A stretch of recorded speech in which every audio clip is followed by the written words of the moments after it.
¿Qué tal? ¿Cómo están? Muy buenos días, muy buenas tardes, muy buenas noches. Saludos a toda Iberoamérica. Hoy, Día Internacional de la Salud Ambiental. Y antes que nada, una felicitación grandísima a todos los miembros de la Sociedad Iberoamericana de Salud Ambiental. Entre tango y vino tinto, hace 7 años que se constituyó esta sociedad y este segundo Congreso Internacional Iberoamericano da fe de que vamos caminando bien. Bueno, hoy nos hemos reunido para una sesión.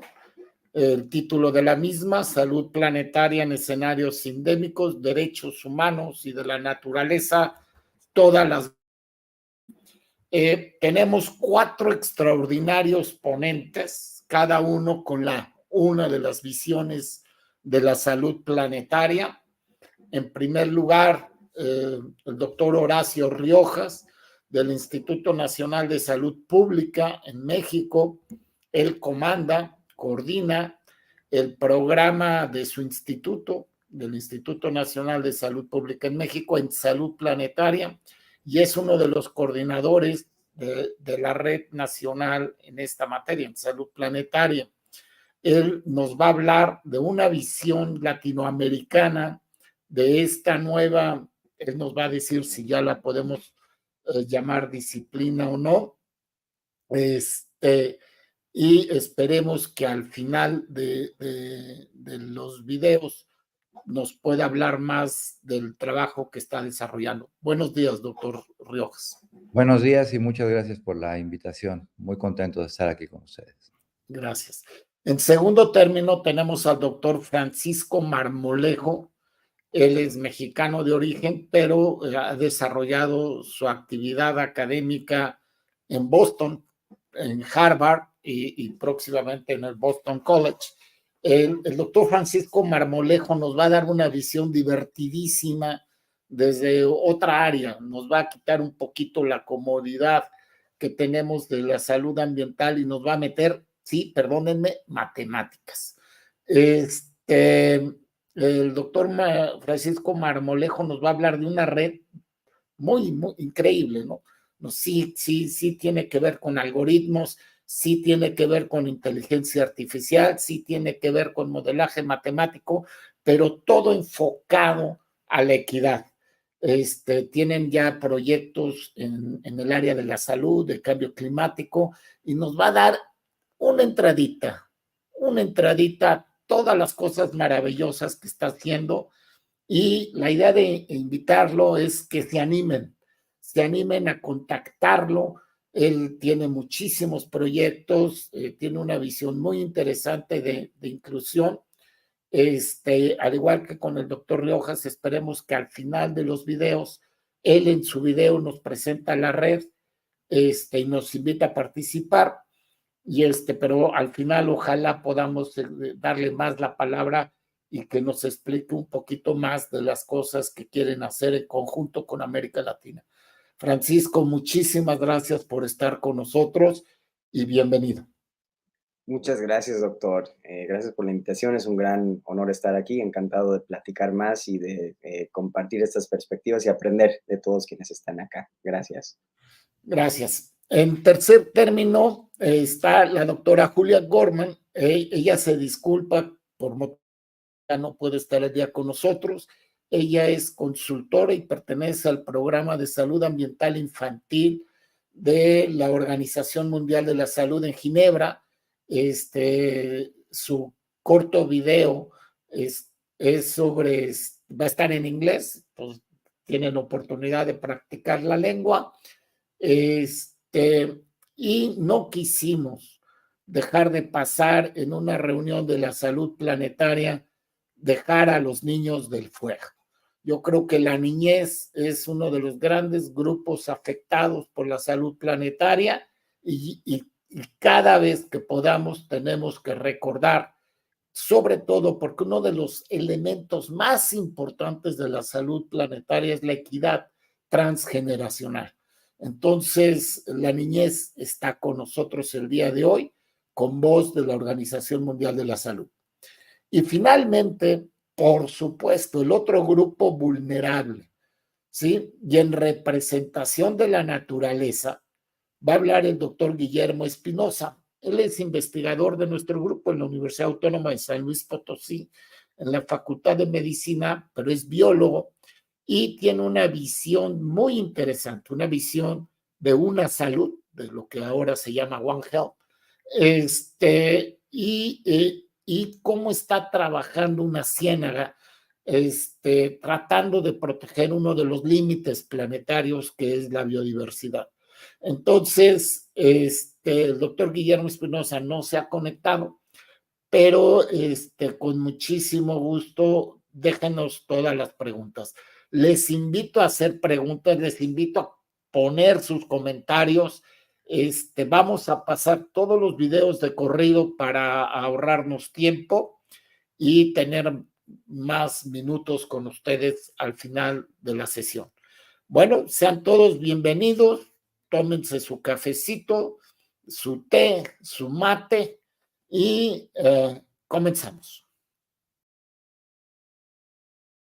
En ella vamos a presentarles un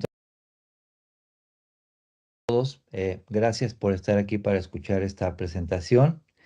En ella vamos a presentarles un trabajo que hemos hecho sobre el tema de salud planetaria y sindemias de los escenarios de Latinoamérica y el Caribe.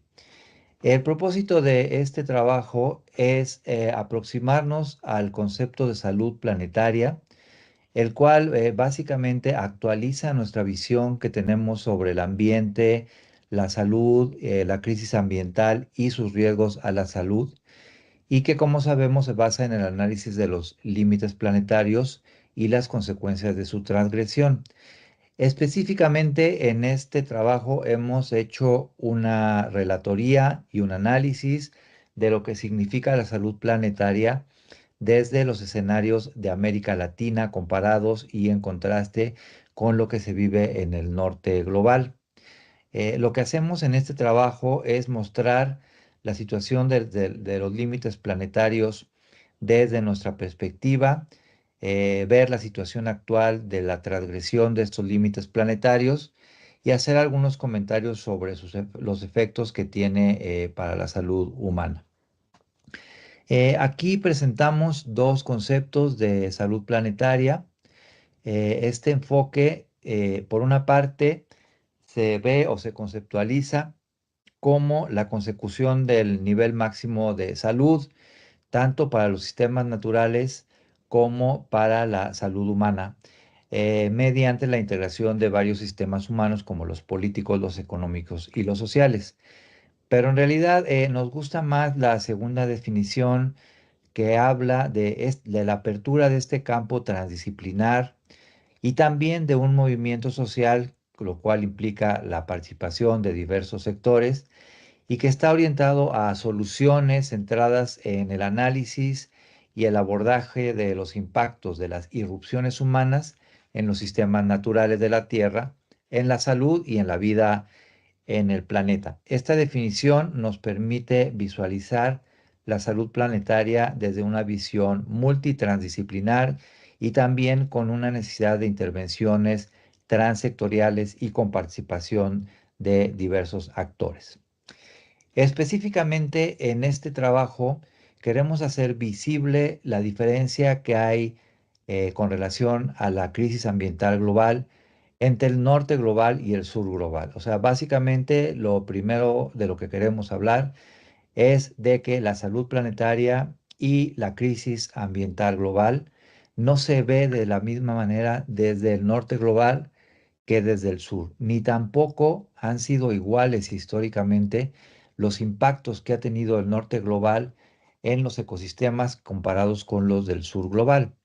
Adicionalmente a eso, queremos hacer visible que una cosa está relacionada con la otra, es decir, que si bien el norte global ha crecido en industrialización y en riqueza, eso ha sido a base de la explotación de los recursos naturales y de la explotación de los ecosistemas en el sur. y algunos ejemplos de esos los podemos ver, como por ejemplo en la minería y también en la diferenciación de los procesos industriales desde el sur y desde el norte. Entonces, claramente hay una diferenciación y una dependencia de lo que ocurre en el sur con relación a lo que ha venido ocurriendo en el norte global. La salud planetaria utiliza un concepto central que es el del antropoceno. El antropoceno está definido como una era geológica en la que una especie, es decir, la humana, ha desempeñado un rol determinante con relación a la explotación de los recursos naturales y de los daños a los ecosistemas en la Tierra. El inicio de esta era geológica se ubica alrededor de hace unos 300 años y se acelera a partir de la industrialización en en la segunda mitad del siglo XX. Esta es una manera de visualizar la crisis en la Tierra a partir del dominio de la especie humana sobre sus recursos. Algunos críticos de este concepto de antropoceno son más proclives a hablar más bien del capitaloceno, entendido este como la era geológica en la Tierra en donde la ganancia y el desarrollo del capitalismo global se ha puesto por encima del uso de los recursos naturales, básicamente a partir del supuesto de que la apropiación y la ganancia ocurre a partir de los recursos naturales que son básicamente gratuitos y se conceptualizan como si estos fueran infinitos. El impacto que ha tenido este sistema económico en los últimos siglos ha sido determinante para generar y disparar la crisis ambiental global y además se ha vivido de manera diferente desde el norte global en comparación con el sur global, como ya se mencionó. Conceptualmente, la salud planetaria establece la evaluación de 9 procesos fundamentales para la estabilidad del sistema Tierra que están en esta gráfica. De estos 9 procesos fundamentales, se entiende y se ha evaluado que al menos 6 de ellos están superados con relación a la zona de seguridad en la cual la creación o la recreación de la vida en el planeta es posible. El pasar sobre los límites de estos umbrales ha hecho que nos encontremos ahora en esta crisis ambiental a nivel global. Entonces, podemos ubicar conceptualmente este espacio seguro y justo para la humanidad en el esquema de la rosquilla, que es dependiente de que no superemos los umbrales de seguridad en los 9 límites planetarios que están aquí incluidos.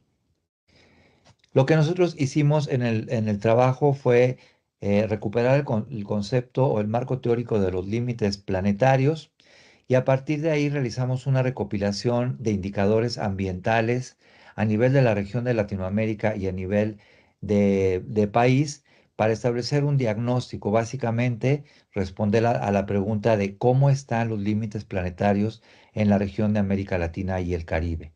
Hemos utilizado diferentes fuentes de información, algunas de ellas vienen de la Comisión Económica para América Latina y el Caribe y de la Organización Panamericana de la Salud, pero también hemos utilizado otras fuentes que nos permiten establecer de qué tamaño es la transgresión de los límites planetarios en la región de América Latina.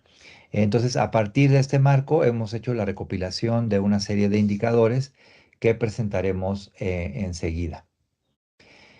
Un poco para situarnos en la región, hay que partir del hecho de que la región de América Latina y el Caribe es altamente rica en recursos naturales. De hecho, contamos con algunos de los países considerados como megadiversos. Estos son Brasil, Colombia, Perú, México, Ecuador, Venezuela y Bolivia, que están considerados entre los países con mayor diversidad a nivel mundial y por eso están catalogados con países megadiversos.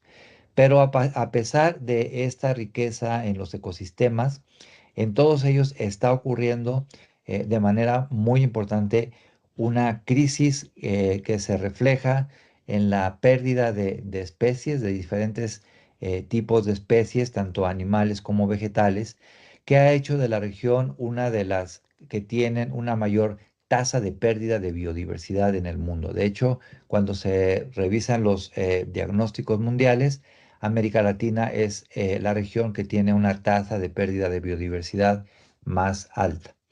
Eso incluye la afectación de regiones fundamentales para el planeta, como lo es la selva del Amazonas en Brasil, que está considerada una de las regiones clave para la reproducción de los sistemas y de las especies, no solo en América Latina, sino en todo el mundo. El impacto que tiene la deforestación y la pérdida de bosques y de especies en esta región tiene un impacto nacional, regional y global. Entonces, de esta manera se puede establecer que algunas de las afectaciones a zonas como esta en realidad no solo tienen un impacto regional, sino de hecho a nivel mundial. Hablando un poco de la situación de los límites planetarios, empezaremos hablando por el primero de ellos, que es el del cambio climático en América Latina. Básicamente hay que decir que la región de América Latina es particularmente sensible y vulnerable a lo que está ocurriendo en términos de la crisis climática.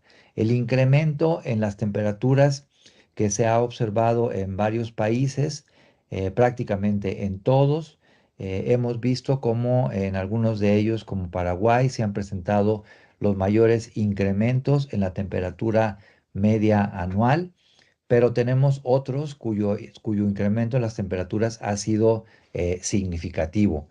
Y eso ha provocado que se construyan las condiciones para la reproducción y la transmisión de diferentes enfermedades de las cuales vamos a hablar un poco más adelante. En su conjunto, la región de América Latina contribuye de manera significativa al incremento de las toneladas de dióxido de carbono, aunque no hay comparación con las emisiones surgidas de los países del norte, especialmente de Estados Unidos y China, entre otros. Con relación al otro límite planetario, que es la destrucción de la capa de ozono, sabemos que esto tiene un impacto muy importante en la parte sur de nuestro continente. Sabemos que ha estado asociado con el incremento de algunas enfermedades como cáncer de piel, y sabemos también que este es uno de los pocos límites planetarios que ha podido revertirse, es decir, que se ha ido cerrando este agujero en la capa de ozono afortunadamente, y eso ha disminuido el riesgo de algunos de estos padecimientos. Sin embargo, es una situación latente que tiene que continuar vigilándose.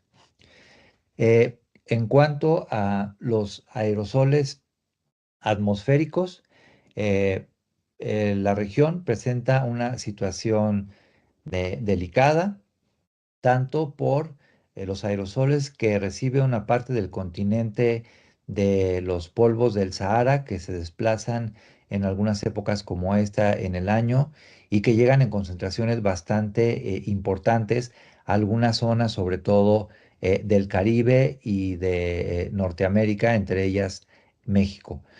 Este fenómeno se suma al problema que tenemos de exposición a partículas respirables en toda la región. Prácticamente en el 95% de las ciudades de América Latina donde tenemos datos, los niveles de partículas respirables como PM2.5 se encuentran por encima de las guías recomendadas por la Organización Mundial de la Salud. Entonces, si hacemos una comparación con los países de Norteamérica, es muy evidente el contraste de la situación entre estos países del norte y los países de América Latina en términos de las concentraciones anuales de partículas respirables.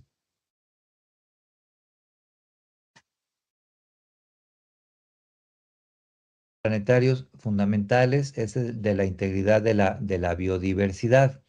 En la clasificación mundial, la región se encuentra como ubicada como una zona de alto riesgo por las altas tasas de pérdida de especies animales y vegetales. Y eso incluye no solamente los bosques tropicales y los bosques templados, sino también, por ejemplo, otros ecosistemas como los manglares. Acá se puede ver alguna estadística de la pérdida de manglares en toda la región, especialmente en el Caribe. Y se puede también ver otro indicador que es el índice de la lista roja que está incluida en esta diapositiva, en donde se puede ver que la probabilidad de pérdida de todas las especies se ha ido incrementando de manera muy importante desde 1993 hasta el año 2023. Y la pérdida de biodiversidad se encuentra de diferente magnitud en diferentes países. Siempre hablamos de países como México, Brasil, Colombia, pero algunos países como las islas del Caribe tienen una acelerada pérdida de la biodiversidad también, que como ya dijimos, tiene impactos no solamente locales, sino también regionales y globales. Otro de los límites planetarios es el del cambio del uso de suelo. Y aquí tenemos en América Latina una situación particularmente grave, no solo porque mucho del uso de suelo ha cambiado de uso agrícola a urbano. Tenemos una de las zonas más urbanizadas del mundo. Eh, Tenemos en diferentes países diferentes tasas de deforestación. En México, por ejemplo, se calcula que son más de 200,000 hectáreas que se deforestan al año, y también podemos ubicar algunos de los países con mayor vulnerabilidad en términos de esta combinación entre cambio de uso de suelo y cambio climático, algunos de los países caribeños y sobre todo muchos de los países centroamericanos, y esta crisis se ve agravada en los contextos de pobreza y de crisis económica. Eh, Tenemos en toda la región una acrecentada crisis con relación al consumo y disponibilidad de agua dulce. El agua renovable per cápita ha ido disminuyendo progresivamente. Hay un incremento en el grado de presión sobre este recurso natural. La cantidad de agua disponible por individuo ha ido disminuyendo también de manera significativa. Y tenemos las causas de esta disminución en la disponibilidad del agua tienen que ver, por un lado, con la contaminación química y por otro lado también con la presencia de sequías que cada vez son más intensas, sobre todo en algunas regiones de América Latina, y que están haciendo que la disponibilidad vaya disminuyendo progresivamente. Algo que no vemos, pero que es muy importante, es la acidificación de los océanos. La acidificación de los océanos y sus efectos se estima a partir de información obtenida de monitoreos representativos en algunas zonas como Argentina, Chile, Colombia, México, Perú y Uruguay. Y es ahí donde hemos visto cómo el pH de los océanos ha ido cambiando aceleradamente, sobre todo en las últimas 2 décadas, y eso tiene un impacto bastante importante sobre las especies marinas, y también tiene un impacto importante sobre la pesca.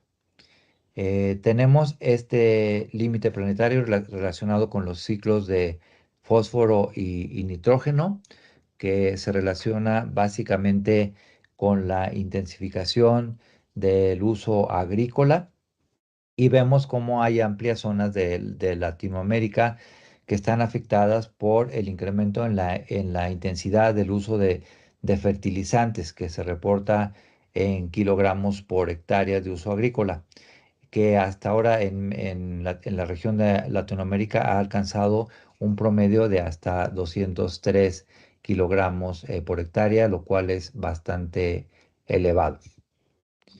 Tenemos también otro de los límites planetarios muy importantes y cuyos efectos no están evaluados todavía suficientemente. A nivel mundial, apenas hace 2 años se reportó que el límite de la contaminación química o entidades novedosas estaba rebasado significativamente con relación a la zona de seguridad. Esto tiene que ver con la gran cantidad de sustancias químicas que se emiten a los ecosistemas y que los ecosistemas son incapaces de procesar digamos, de generar y excretar, digámoslo, de alguna manera.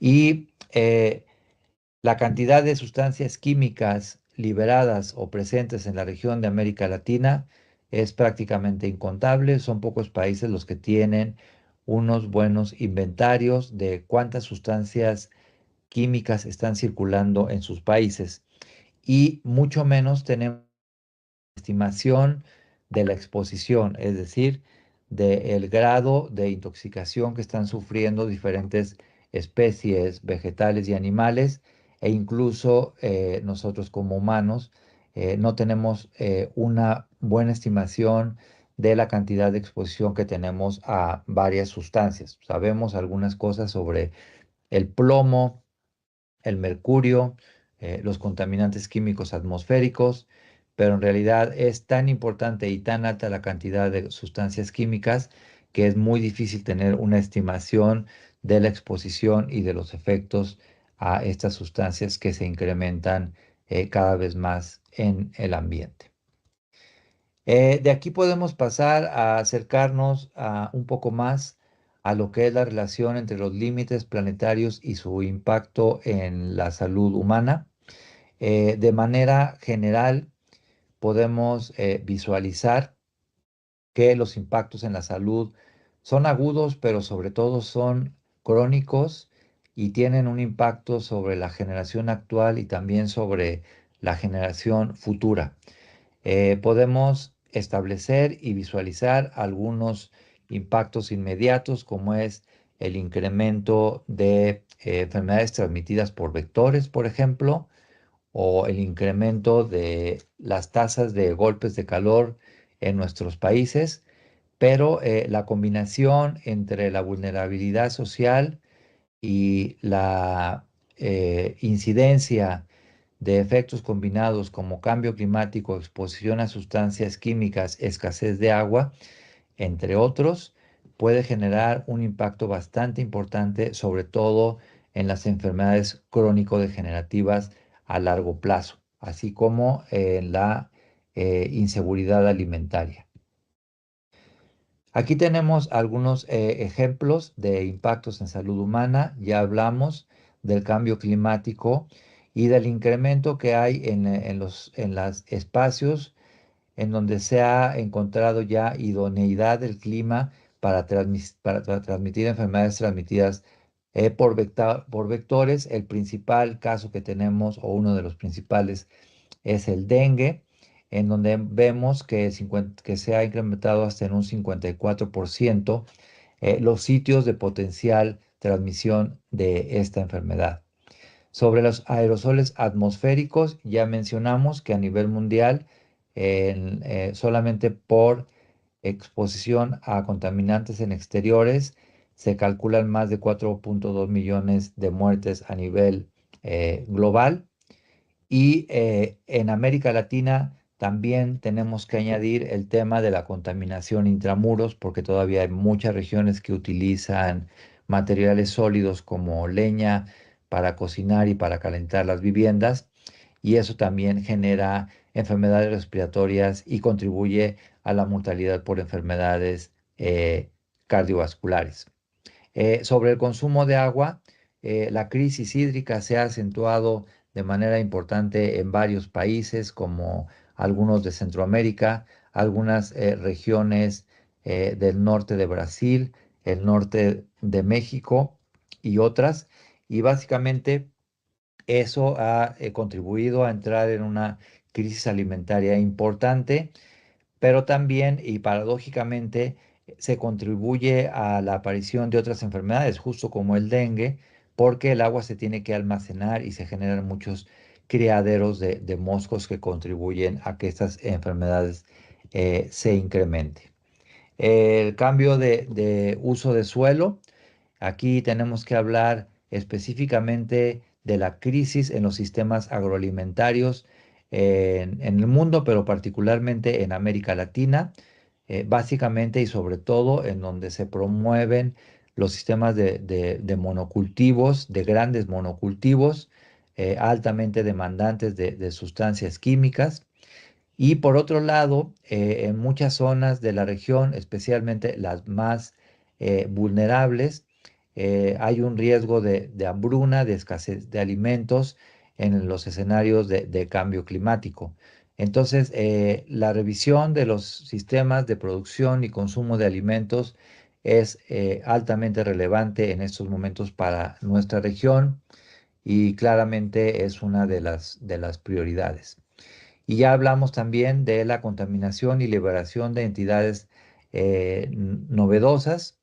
Tenemos aquí una estimación de la cantidad de millones de años perdidos por discapacidad, por exposición a sustancias químicas. Se calcula que esto puede seguir incrementándose porque tenemos en la región sustancias químicas como el arsénico o los fluoruros que se encuentran en el subsuelo y a los que nos podemos exponer por la sobreexplotación de mantos freáticos, pero tenemos otros como los químicos que son incorporados en los alimentos que también nos generan esta exposición, más otras exposiciones que vienen como del atraso y de la incapacidad de evitarlos, como son el plomo y el asbesto. Esto coloca a la región en una situación de muy alta vulnerabilidad.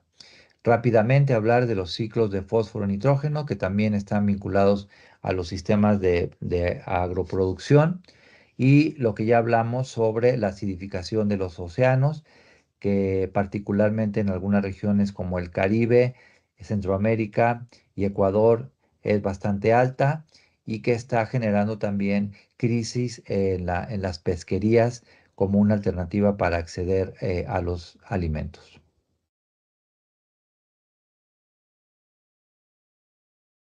Inequidades y desigualdades en la generación de la crisis ambiental y sus consecuencias en los límites planetarios, que es en realidad el enfoque de este análisis.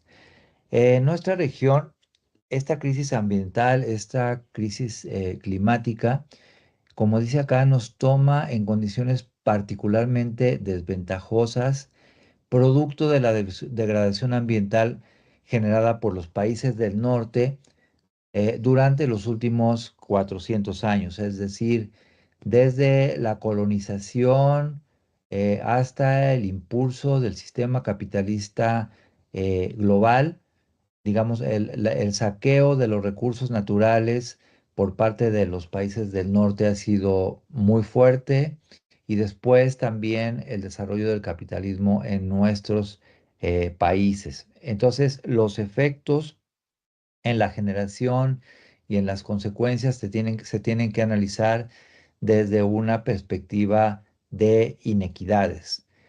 Por ejemplo, el tema de la crisis climática y el incremento de la temperatura. Por una parte, la mayoría de los países de América Latina no participan de manera significativa en la generación de gases de efecto invernadero, mientras que nosotros en muchas de las regiones tenemos que sufrir por los impactos del incremento de la temperatura, así como de los eventos hidrometeorológicos extremos que toman a los huracanes y otros eventos, toman en condiciones muy desventajosas a nuestros países, principalmente los que tienen amplias zonas de costas y en donde se han construido estas condiciones de vulnerabilidad, que es lo que hace que los impactos de los huracanes y otros fenómenos como las sequías sean particularmente fuertes.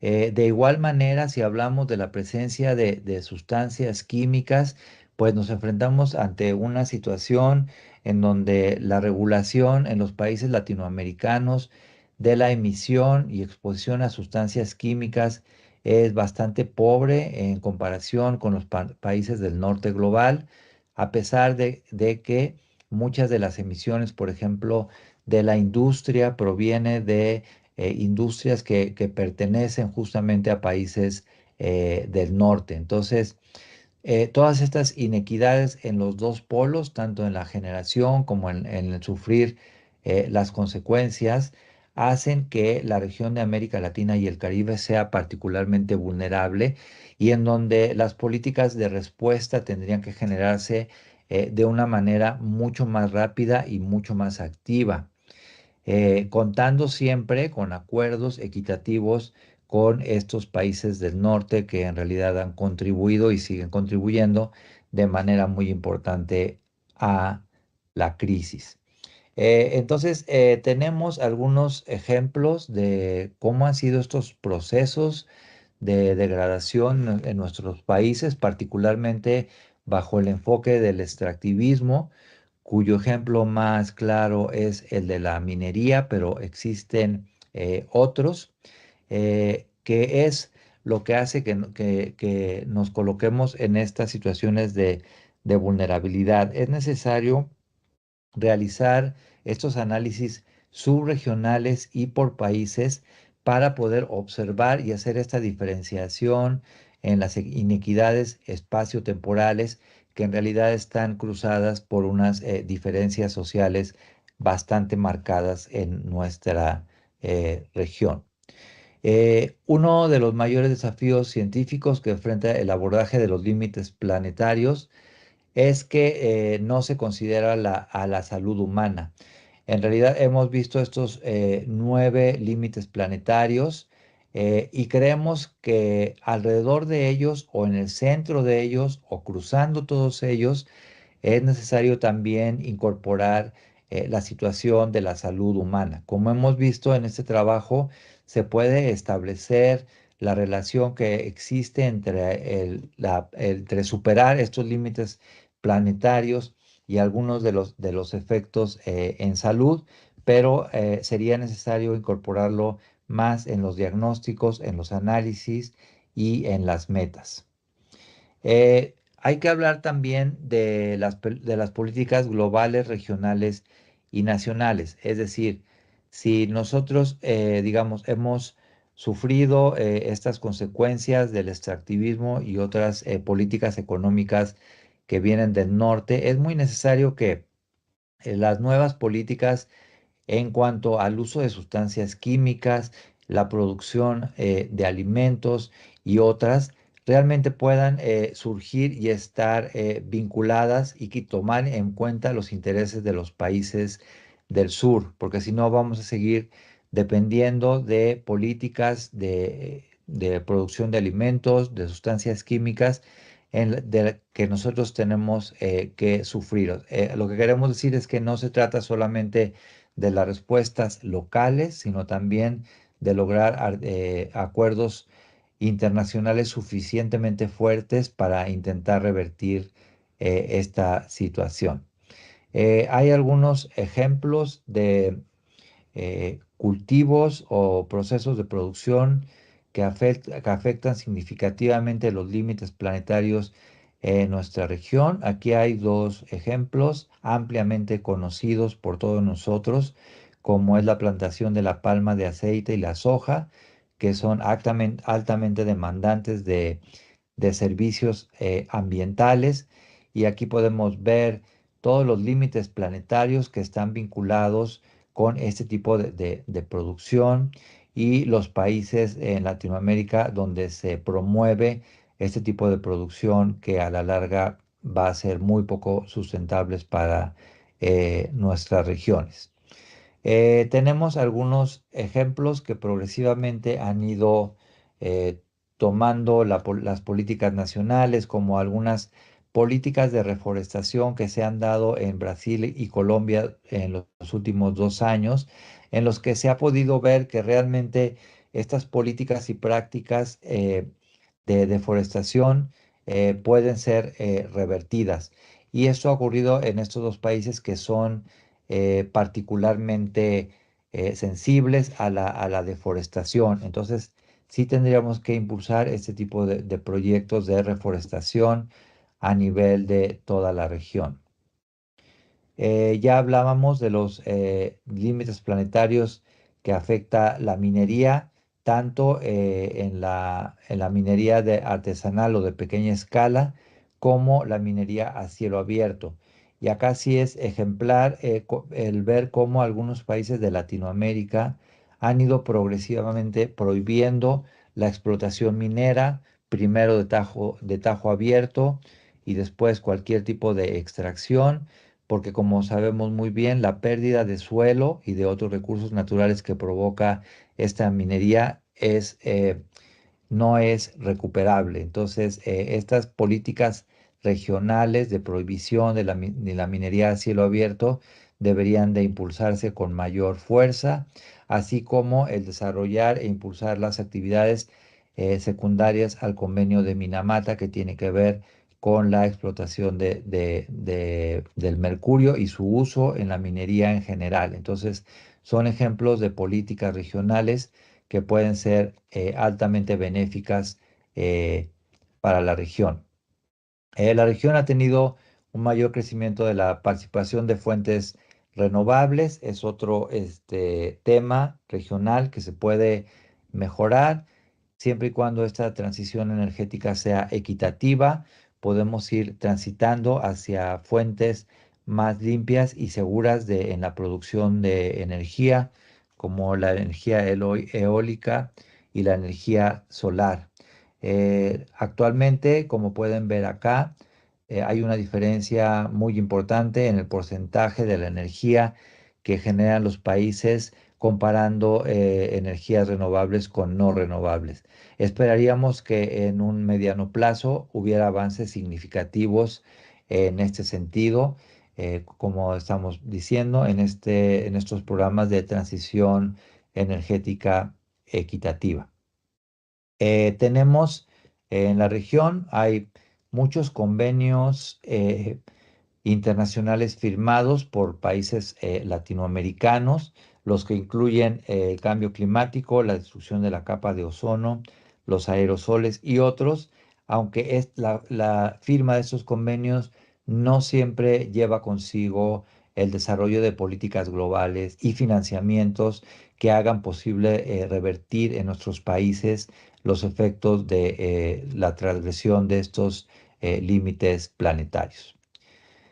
Para ir finalizando, primero mencionar que el enfoque de salud planetaria es importante, es una nueva forma de ver la salud ambiental global, pero también hay que decir que necesitamos apropiarnos de este concepto y de imbuirlo de algunas perspectivas como lo son la de desigualdad, la perspectiva histórica y de justicia. Solamente así podremos tener como un concepto y práctica de salud planetaria que sea aplicable a nuestros países.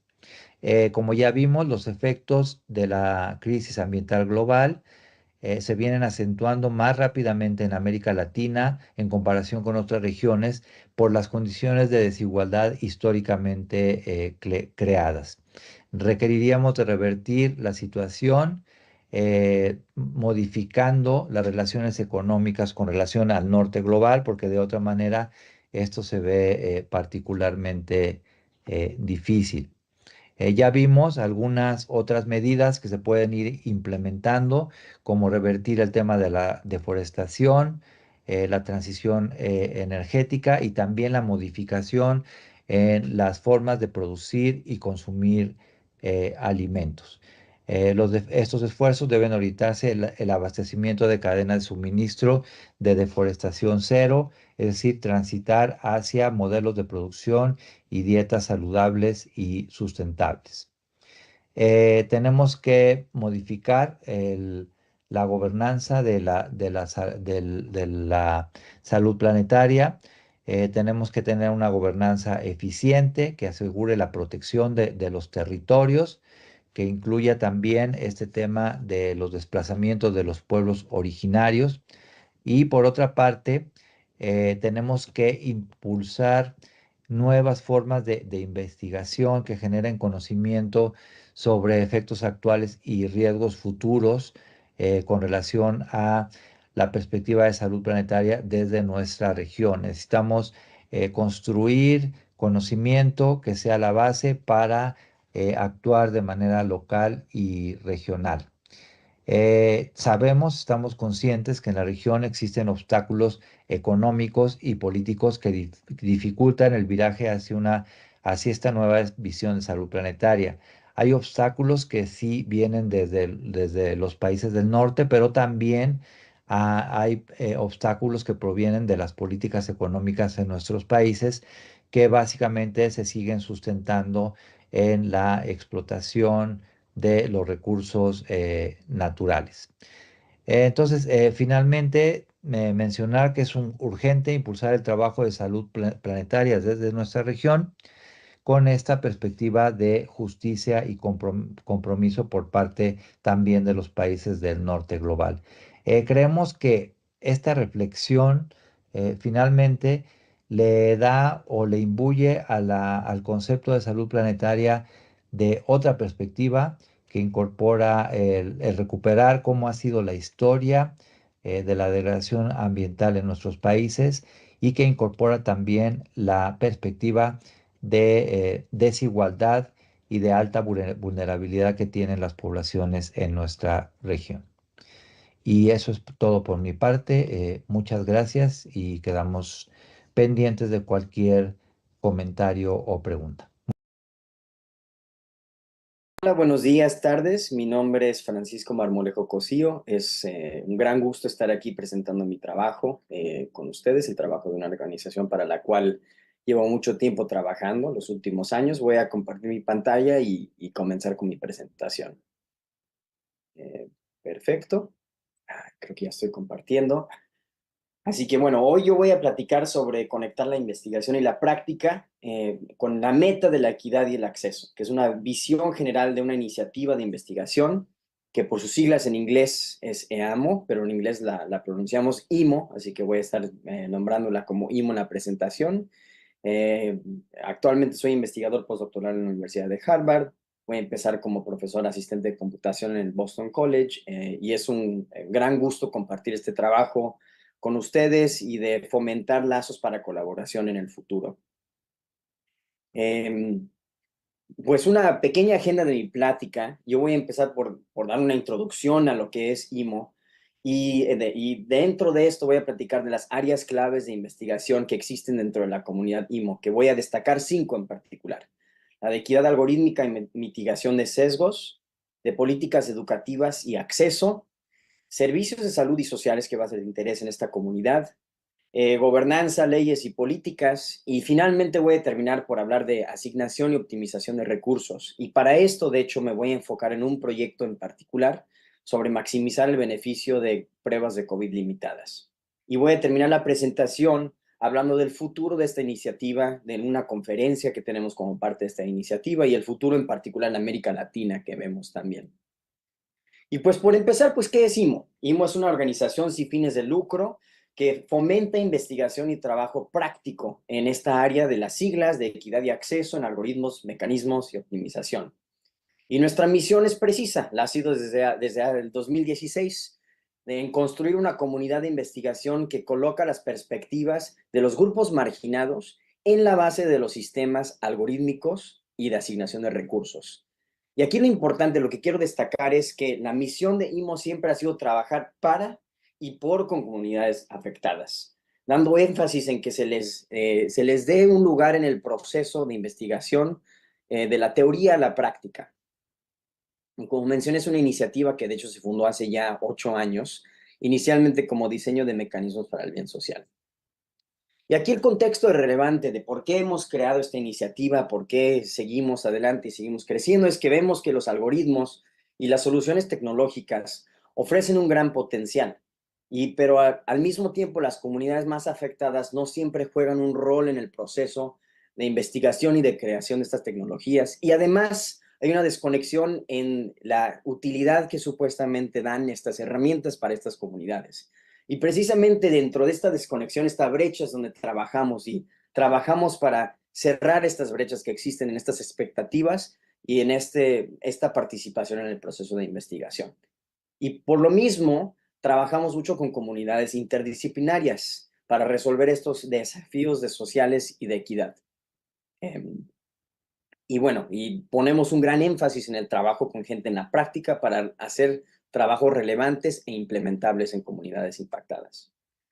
Y por lo mismo, pues las metas de nuestra organización de investigación, que ya somos más de 4,000 investigadores en varias universidades alrededor del mundo, es de primero crear una comunidad con perspectivas diversas en torno a estos sistemas técnicos.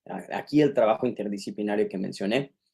Segundo, abarcar la investigación y la práctica y aquí realmente tener un enfoque en crear herramientas que se usen en comunidades impactadas.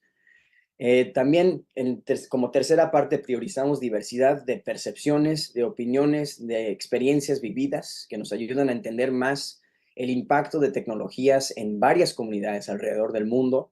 Y finalmente, innovamos en estructuras, en infraestructura. Y aquí me menciono no solo en la misma metodología y las herramientas que creamos, sino también en la misma infraestructura académica. Y en esto voy a platicar más al final de la presentación, hablando de innovaciones que tenemos en el contexto de conferencias académicas.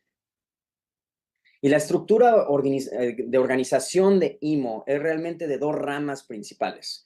Por una parte tenemos nosotros una conferencia, un Congreso Internacional de Computación, que es, de hecho, para nosotros en el ámbito computacional, los congresos internacionales, en particular del ACM, que es la conferencia, estas son ámbitos de más alta calidad para publicación. De hecho, son medios de publicación para nosotros académicamente. Así que es legitimidad académica por una parte en la conferencia.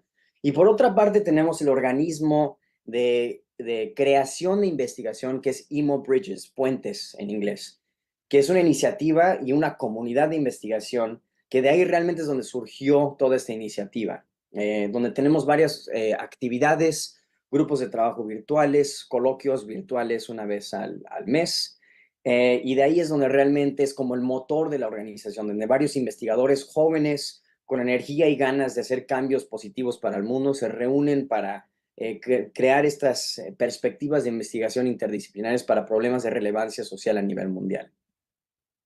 Y bueno, justo como mencioné, las actividades claves de IMO Bridges son los grupos de trabajo virtuales en torno a varios temas específicos. Nosotros tenemos, por ejemplo, desde el medio ambiente hasta comunidades indígenas en América Latina, coloquios mensuales. Justo voy a hablar más de esto al final de esta conversación, platicando de un coloquio en particular.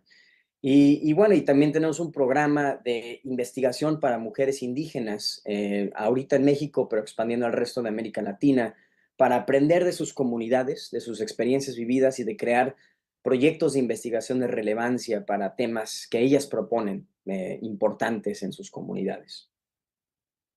Y bueno, ya terminando un poco como la infraestructura de IMO, quisiera mencionar de nuevo las áreas clave de enfoque que yo voy a exponer un poco de trabajos que tenemos en estas áreas, que son la de equidad algorítmica y mitigación de sesgos, políticas educativas y acceso a educación en particular, servicios de salud, salud pública y servicios sociales, gobernanza, leyes y políticas, y la intersección con la computación y el ámbito algorítmico, y finalmente la asignación y optimización de recursos.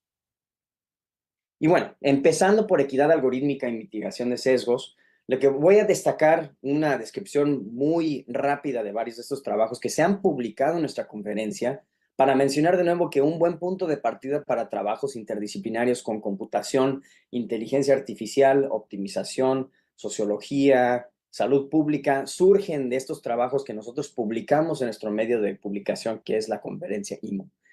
Y bueno, los algoritmos influyen ya tanto en las decisiones críticas en varios sectores, en el sector de justicia penal, en la salud, así que hay una importancia en estudiar la equidad algorítmica. Y dos ejemplos que menciono aquí de la conferencia IMO del 2021 y 2023. La primera se trata de, por ejemplo, desarrollar un marco de trabajo para mitigar sesgos raciales en modelos de lenguaje, que ahora se utilizan más y más cada día. Piensen, por ejemplo, en ChatGPT, pensando en sesgos raciales que existen, tomando en cuenta los datos que unos utilizan para entrenar a sus modelos. O también el trabajo de Wang y Xing, que trabaja de utilizar proxies de características sensibles para corregir sesgos en redes sociales. Y de nuevo, practicando estos algoritmos de redes sociales son fundamentales para ya varias otras cosas en el ecosistema digital. Así que tener una manera de diagnosticar estas inequidades y estos sesgos es importante para las aplicaciones que luego vienen por encima de esta infraestructura ya clave en varias cosas en nuestras vidas. En términos de políticas educativas y acceso, pues aquí menciono que el acceso inclusivo a la educación es fundamental, clave para garantizar oportunidades equitativas, y nosotros investigamos cómo las políticas educativas pueden ser más inclusivas. Y aquí destaco dos trabajos, de hecho, dos trabajos que se sacaron premios en nuestras conferencias, el primero siendo de Nick Hilgard y Fedra Monahu, que analizaron el impacto de eliminar pruebas estandarizadas en admisión a universidades en Estados Unidos, que justo hace unos años fue un cambio que se efectuó. Y plantearon, tras un análisis de datos, la necesidad de considerar otras características para mantener equidad de admisión en universidades americanas. Y también menciono un paper de Zachary Bleemer en el 2020, de hecho en el último taller que tuvimos bajo Mechanism Design for Social Good, que realmente fue la primera iteración de nuestra conferencia, en donde evaluó políticas de admisión basadas en rendimiento académico nada más, que quitaban otras métricas que se utilizaban en aquel entonces en universidades de California, y demostró cómo pueden mejorar la diversidad y la movilidad económica ya a través de varios años. Fue un estudio económico extremadamente interesante y de alto impacto. Otra rama que mencioné es la de servicios de salud y servicios sociales, en donde queremos mejorar el acceso a estos servicios, y es importante especialmente para poblaciones vulnerables. Y en IMO utilizamos enfoques en datos para abordar estos desafíos.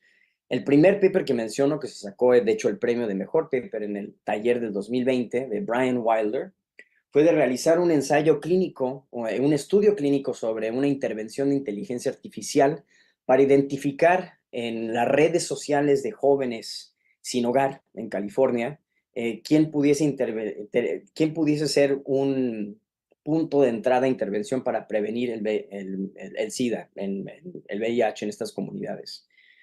También en el 2022 tuvimos un trabajo muy interesante, el mejor paper estudiantil de Kaya et al., que implementaron modelos de planificación para optimizar la asignación de recursos de casa, de hogar, en poblaciones en riesgo en Nueva York.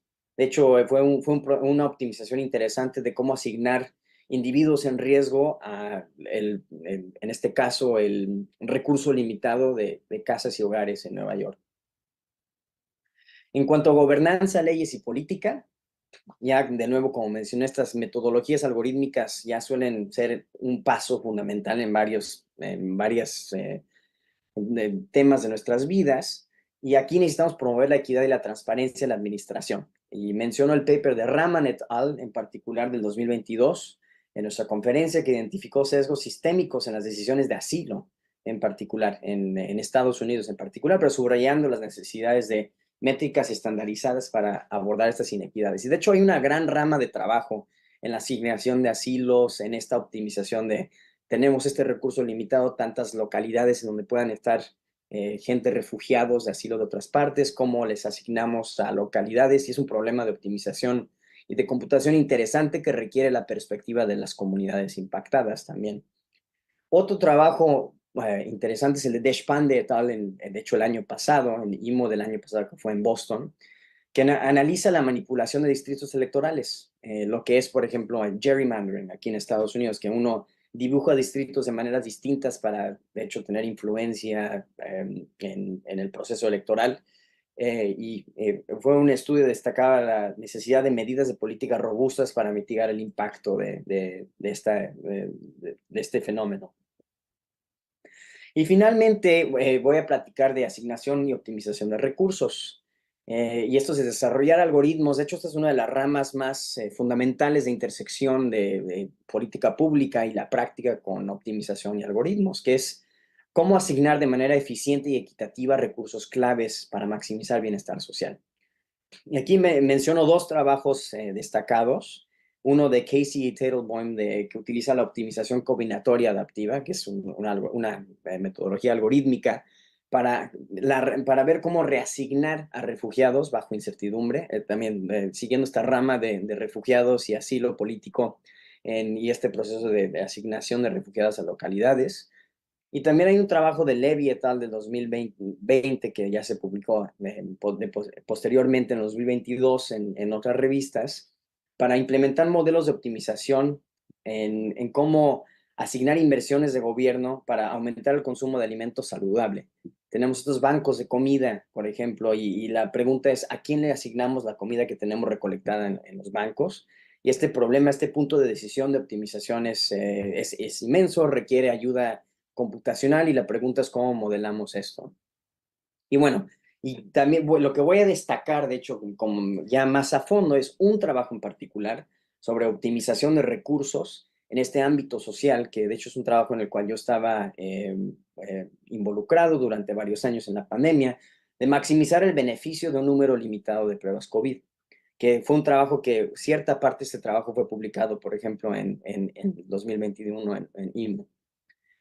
Y aquí ya metiéndome más a fondo a un problema en particular, lo que nosotros estábamos tratando de ver es ayudar a poblaciones con recursos limitados a salir de cuarentena masiva. Y aquí las pruebas COVID juegan un rol importante, aunque es un poquito diferente. Aquí las pruebas sirven el rol de encontrar a gente sana que pueda regresar a las actividades normales. Y aquí, de nuevo, los recursos, especialmente en el sur global, son extremadamente limitados. Podemos tener pruebas limitadas, personal capacitado limitado, tiempo de laboratorio limitado. Entonces, la pregunta es cómo ayudamos a la gente en la toma de decisiones de cómo utilizar este recurso limitado. Y aquí lo que nosotros, de hecho, implementamos en México, trajimos tecnología de pruebas grupales en aquel entonces de Oxford a San Luis Potosí. Y bueno, las pruebas grupales, para quienes no estén familiarizados, es simplemente una manera de tomar la muestra de varias personas y utilizar nada más una prueba en esta muestra mixta de los demás. Entonces, si en este caso, si todo el mundo está sano en la prueba mixta, sale la prueba negativa. Sabemos con una prueba que todos están sanos. Y si alguien está infectado, sin saber quién en particular, sale positiva la prueba. Y esta herramienta nos da la posibilidad de reducir drásticamente las pruebas que necesitamos para estos objetivos de regresar a la normalidad. Entonces voy a postular un escenario que de hecho fue el escenario fundamental para nuestro trabajo, en donde hay un laboratorio, hay algún investigador, investigadora principal, experimentalistas e investigadores teóricos. Y para este laboratorio quisiéramos volver a la normalidad, a trabajar, y tenemos 2 pruebas COVID a nuestra disposición. Tenemos un presupuesto limitado y un límite en el tamaño de prueba de grupo, en este caso 3. Nada más podemos poner hasta 3 personas en un grupo de pruebas. Y lo que tenemos es una población heterogénea. Tenemos al investigador, la investigadora principal que no se expone, se mantiene aislada y es necesario se necesita para que funcione el laboratorio. Los experimentalistas son más sociales, están más expuestos al virus, pero también necesitan regresar a hacer sus experimentos al laboratorio. Y los investigadores teóricos como yo, pues podemos estar en casa, no necesitamos ir, tenemos las ecuaciones y no somos muy sociales, digamos, en este caso. Entonces hay muy poco tasa de infección en esta población. Y aquí de nuevo, una prueba negativa puede servir como certificado para que alguien sano pueda volver al trabajo. Entonces, una estrategia, por ejemplo, con nuestras 2 pruebas que tenemos, sería asignarle una prueba al investigador principal y la otra en un grupo de 3 a los experimentalistas, que bueno, esto tiene un beneficio, cubrimos a los trabajadores de laboratorio que necesitan volver a sus experimentos, maximizamos la posibilidad de que el investigador principal vuelva al trabajo, pero al mismo tiempo, pues el grupo de 3 con experimentalistas es riesgoso, si alguien está infectado no nos sirve de nada, bueno, nada más es una posibilidad. Otra posibilidad, por ejemplo, es asignar nuestras 2 pruebas de esta manera, donde tenemos estos 2 grupos, como lo pueden ver en esta imagen, que están superpuestos sobre el investigador, la investigadora principal. Y aquí en estas agrupaciones tenemos otros beneficios. Aquí hay 2 pruebas en la investigadora principal, así que más posibilidad de volver al trabajo si alguna sale negativa. Cubrimos a varias personas experimentalistas, pero al mismo tiempo no permitimos que los trabajadores teóricos, algunos que quizá tengan cierta prioridad de regresar, que regresen al trabajo.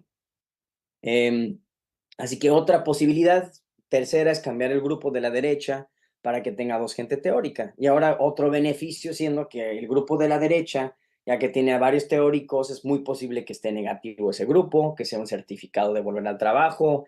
En fin, es otra opción y otra de las varias opciones que existen para asignar pruebas a esta comunidad. Y así que, como pueden ver, el espacio de posibles asignaciones de pruebas es muy grande. Si uno tiene una población, pues uno puede agrupar a la gente de varias maneras. Y aquí doy 2 ejemplos visuales de asignaciones de pruebas a una comunidad, donde la de la izquierda es superpuesta y la de la derecha no está superpuesta. Y de hecho, la de la derecha es muchísimo más fácil de implementar en la práctica, algo que aprendimos con nuestros colaboradores en México cuando trabajamos este tema. Y nosotros en el modelo matemático tenemos un modelo de infección de retorno al trabajo, donde hacemos la asignación de pruebas, vemos la infección con diferentes tasas de infección en diferentes segmentos de la población, y si alguien está en una prueba negativa, definitivamente están sanos, pueden regresar al trabajo. Al mismo tiempo, si alguien no sale en ninguna prueba positiva, no pueden regresar al trabajo y permanecen en casa. Así que, nada más para dar el último resumen de este trabajo, los objetivos que nosotros teníamos era de balancear la utilidad de actividades presenciales y probabilidad de infección, respetar el presupuesto limitado de pruebas y mantener una simplicidad en las estrategias de asignación de pruebas. En este caso, las asignaciones no superpuestas. Y en los resultados claves que tuvimos fue un algoritmo de optimización de asignación de pruebas con garantías teóricas, con maquinaria moderna computacional, que tomaba en cuenta las características de la población. Lo implementamos en la práctica con nuestros colaboradores en México y además pudimos hacer un piloto pequeño de un mes en tiempos de pandemia que no encontró evidencia de que los resultados de utilizar esta intervención fuesen peores a volver a la normalidad. Así que es una buena señal de que funcionaba esta medida en el caso de que veíamos salir de la pandemia, a finales de la pandemia. Y bueno, quisiera terminar, con eso doy un poco la perspectiva general de IMO. Voy a terminar simplemente hablando de la conferencia IMO, que es una de las mitades importantes de nuestro grupo, que este año se va a llevar a cabo en América Latina, en San Luis Potosí, en la Universidad Autónoma de San Luis Potosí a finales de octubre, y es una gran oportunidad para expandir el impacto de IMO de esta comunidad con la participación de investigadores como ustedes de América Latina, de abordar cuestiones críticas y específicas de la región, como el desarrollo económico, la educación, la salud pública y la resiliencia climática. Aquí, de hecho, el código QR es una liga a los trabajos que han sido aceptados para publicación este año.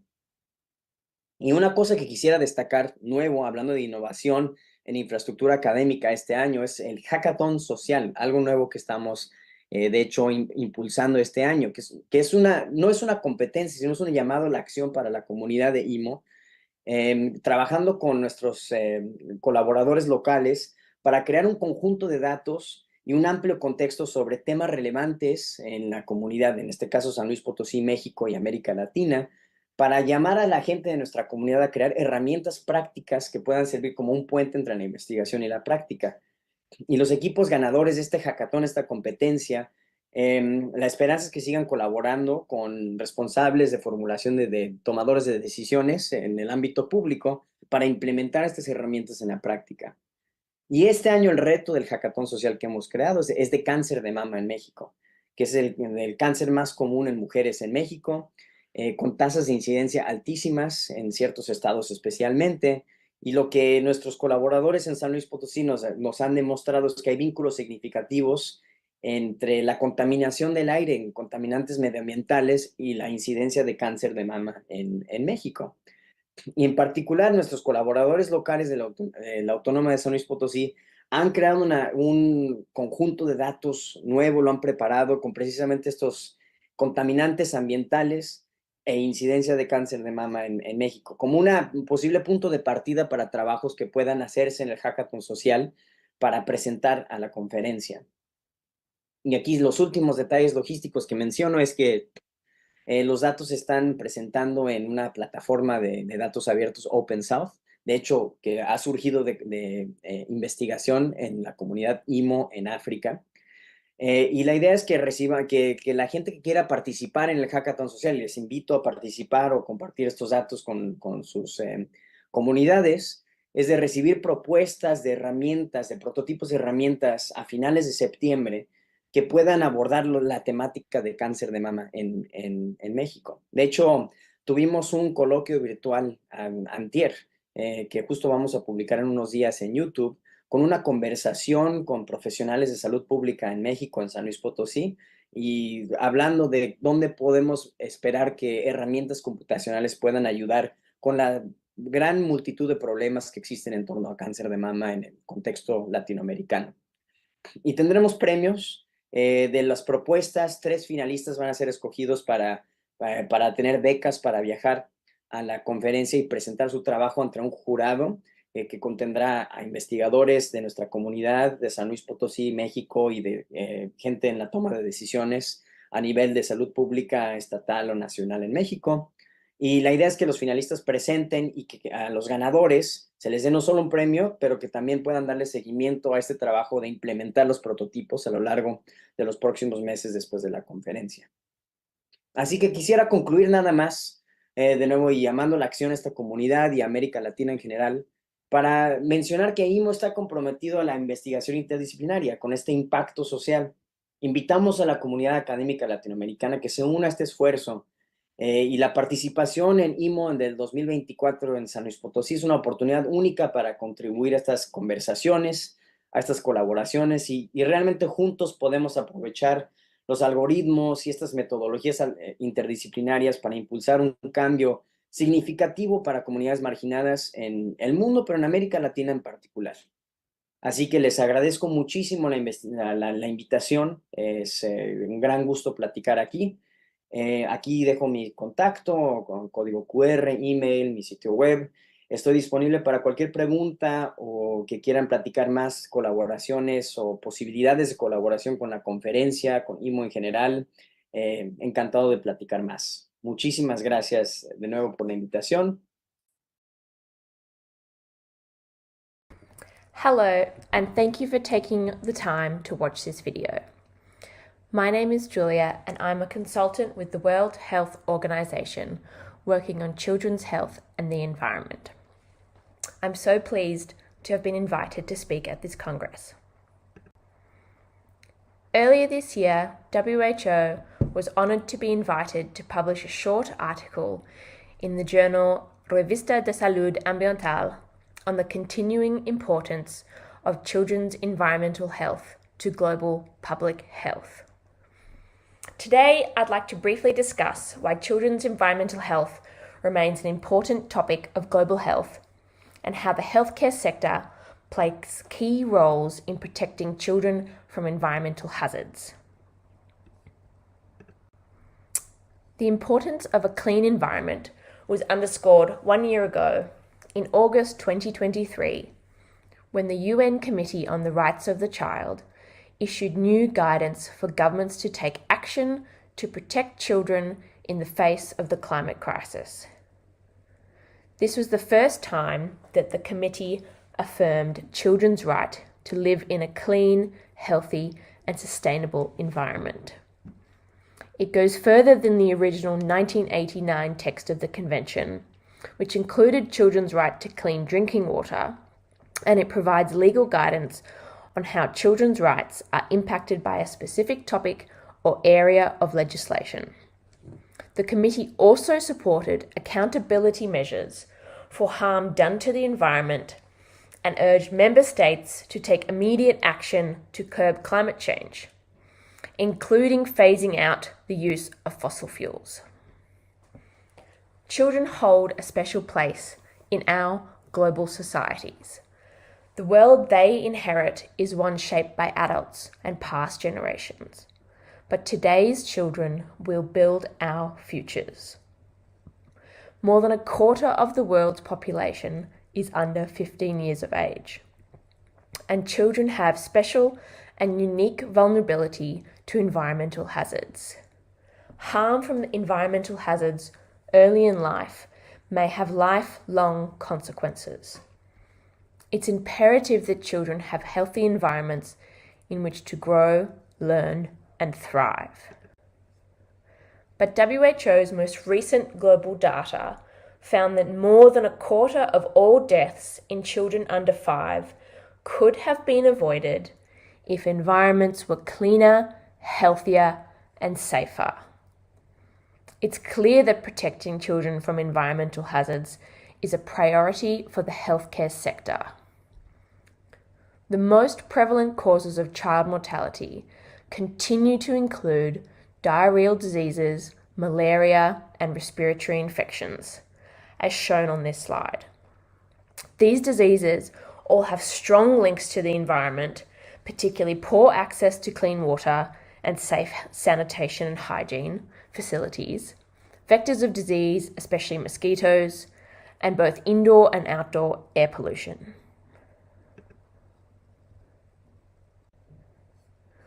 The healthcare sector has the tools to make a significant difference, sustainably reduce environmental hazards, and to improve children's health. Healthcare professionals play critical roles in protecting children's health, including by diagnosing and treating diseases and syndromes related to the environment, identifying, reducing, and preventing harmful exposures, designing, implementing, and monitoring interventions, educating others on the harmful environmental exposures, including patients, colleagues, and students, spreading awareness of local environmental hazards, and finally, advocating at local, national, and international levels, including to government agencies. There are many examples of actions being taken around the world to protect children's health from environmental hazards. I urge you to seek out local examples of action and engage with them wherever possible. The photo on this slide was taken at a toxicological pediatric unit in Uruguay that is working with children exposed to lead and other chemicals from informal recycling activities. Training is essential to ensure that professionals across the healthcare sector are equipped with tools to take action and improve children's environmental health. I'd like to finish this presentation by briefly discussing 2 training opportunities available through the WHO. First is the WHO's training package on children's environmental health for the healthcare sector. It is a set of 35 modules developed from international and peer-reviewed materials. It aims to train healthcare professionals in topics important to children's health and the environment, and enable them to become trainers themselves. Each module includes extensive notes and references and example interventions. Importantly, each of these modules is customizable, meaning it can be adapted to specific contexts and needs. On the right-hand side of this slide, you can see some of the modules available through the package. Finally, the UNICEF WHO introductory course on children's environmental health is based on the previously mentioned WHO training package, but it's an interactive training course available online through UNICEF's dedicated training portal, Agora. It is self-paced and free, and it will shortly be available in all UN languages, including Spanish. Thank you for taking the time to listen to me today, and please feel free to contact me with any questions about WHO's work on children's health and the environment.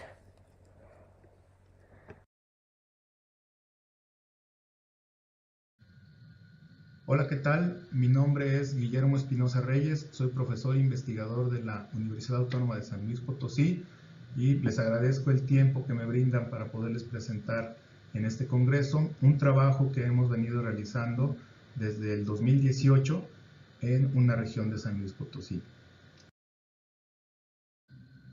Y bueno, tenemos que empezar a hablar del concepto de salud. De acuerdo a la OMS, la salud es un estado completo de bienestar físico, mental y social, y no solamente la ausencia de afecciones o enfermedades. Por lo tanto, la salud se ha convertido en un derecho fundamental de todo ser humano. El concepto de salud es un término que, dependiendo de la disciplina donde nosotros la ocupemos, pues va a tener diferentes conceptualizaciones. No es lo mismo la salud para un veterinario que la salud para un médico o la salud para un biólogo. Entonces, en ese sentido, pues surgen diferentes paradigmas para poder abordar la salud, ¿no? Y por lo tanto surgen nuevas disciplinas o nuevos movimientos. Estos nuevos conceptos de salud lo que buscan es quitar el enfoque ecocéntrico de lo que sería el concepto de salud, en donde el ser humano ocupa la posición más alta y la más importante, y pasar o llegar a lo que sería un enfoque ecocéntrico de la salud, en donde nosotros somos una especie más dentro de un ecosistema y que interactuamos también con otras especies y con el medio ambiente. Teniendo en mente esto, entonces lo que buscamos es la salud para todos, ¿no? Y pues se han venido gestando o generando nuevos conceptos como una salud, salud total, salud planetaria, salud ecosistémica, ecosalud, salud integral, medicina de la conservación. Y bueno, estos conceptos no son nada nuevo. A finales del siglo pasado se estableció la Declaración de Yakarta, en donde se hablaba de los determinantes de la salud, y uno de ellos mencionaba ecosistemas estables, ¿no? También a principios de este siglo se hablaba del enfoque ecosistémico de la salud, en donde pues se mencionaba que no solamente era la ausencia de enfermedad, sino que tenía que haber armonía con el medio ambiente.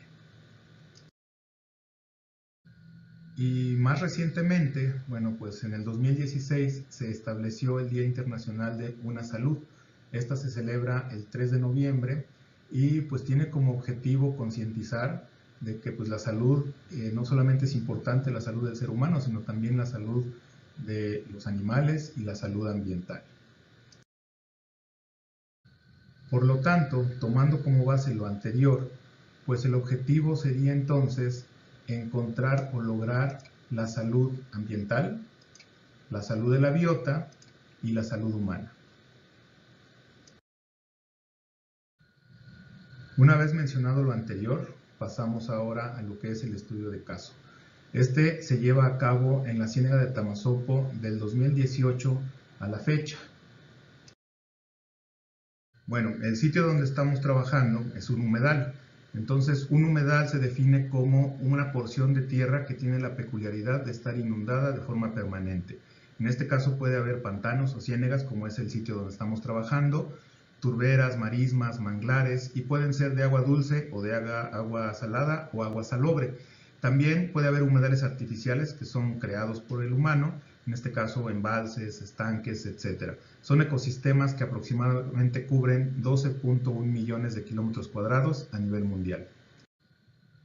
La importancia de los humedales radica en que son ecosistemas muy diversos. Albergan una gran cantidad de flora y de fauna.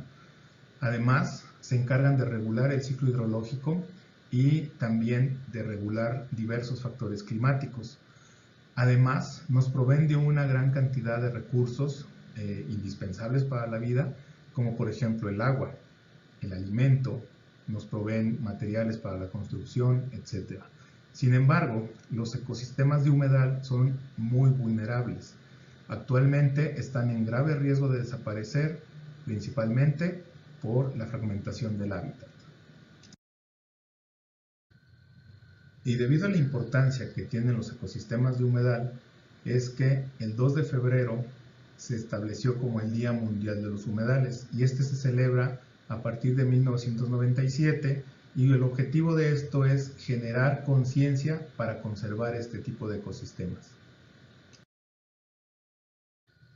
En México tenemos 142 sitios que han sido considerados como humedales de importancia internacional, es decir, se encuentran listados dentro de lo que es la Convención Ramsar y por lo tanto son humedales o ecosistemas que tienen relevancia a nivel global. Dentro de San Luis Potosí tenemos dos sitios considerados como humedales Ramsar. Uno de ellos es el que están viendo aquí en la imagen, que es la Ciénega de Tamazopo. Esta se ubica en la porción huasteca de nuestro estado y tiene un área aproximada de 1.364 hectáreas. La precipitación y las temperaturas medias de esta región corresponden a lo que es un clima tropical. Como ya les mencioné, está considerado como un sitio Ramsar y además de esto tiene una gran importancia y relevancia porque alberga una gran cantidad de aves migratorias. Bueno, este humedal, como muchos en el planeta, tiene una gran cantidad de problemáticas ambientales. En esta diapositiva podemos ver lo que son las principales, que es la fragmentación de hábitat. Esta zona es el humedal y todo esto que ahora es cultivo de caña, en algún momento fue humedal, sin embargo la gente lo ha venido desecando y ahora cultivan caña, cultivan limones, y también lo que han hecho es quemar de manera intencionada la vegetación original para poder meter cultivos o para poder meter ganado. Estos cultivos pues requieren de nutrimentos, requieren de plaguicidas y todo esto pues representa una amenaza a la salud, no solamente del ambiente, no solamente de la biota, sino también de la población humana. Recientemente en la región huasteca se ha introducido una gran cantidad de cabezas de ganado y pues la ciénega no es la excepción. Y evidentemente las poblaciones que están alrededor del humedal han crecido y todo este crecimiento pues genera, entre otras cosas, una gran cantidad de residuos que, como podemos ver en la imagen, pues están siendo dispuestos a cielo abierto y quemados. Entonces también eso representa un problema muy grave. Como por si esto fuera poco, en la región huasteca, donde está el cultivo de caña, se lleva a cabo todavía la quema que se conoce como zafra. Entonces eso podemos ver en la imagen cómo emana una gran cantidad de contaminantes, en este caso a la atmósfera, pero también hay deposición de estos en el agua y en el suelo. Y como si todas estas problemáticas que les acabo de presentar fueran pocas, pues resulta que en este año todo esto que ven de color naranja se incendió y aproximadamente fueron 1.000 hectáreas las que se consumieron por el fuego. Aquí en esta imagen estamos viendo el mismo sitio que es la entrada al canal principal del humedal y esta foto es del 2021 y en el mismo sitio la foto de una semana después del incendio. Esto fue en marzo de este año. Y por si todo esto fuera poco, en el año pasado hubo una sequía excepcional en todo nuestro país y por lo tanto en mayo del 2024 ese canal que les presenté se secó. Entonces fíjense la gran problemática que está abordando a este humedal, ¿no? Está en grave riesgo de desaparecer. Y bueno, aquí es donde surge la pregunta de ¿y cómo vamos a salvar este humedal, ¿no? Ya vimos todas las amenazas que tiene, ya vimos que está en grave riesgo de desaparecer y entonces se nos ocurrió pues trabajar con una especie que habita en esta zona, habita en este ecosistema, que es el cocodrilo de pantano. El cocodrilo de pantano es una especie clave dentro del ecosistema donde habita, ya que es un depredador top, entonces controla poblaciones de algunas especies que podrían convertirse en plagas. También tiene una función bien importante durante la temporada de estiaje, que es la formación de canales y reservorios de agua. Estos reservorios son muy importantes para otras especies como por ejemplo peces, macroinvertebrados, anfibios, entre otras, que pueden habitar en esa zona durante la temporada donde no hay lluvias. Y también, bueno, son organismos longevos cuya exposición a contaminantes puede ser durante mucho tiempo y en el mundo existen 24 especies de cocodrilos.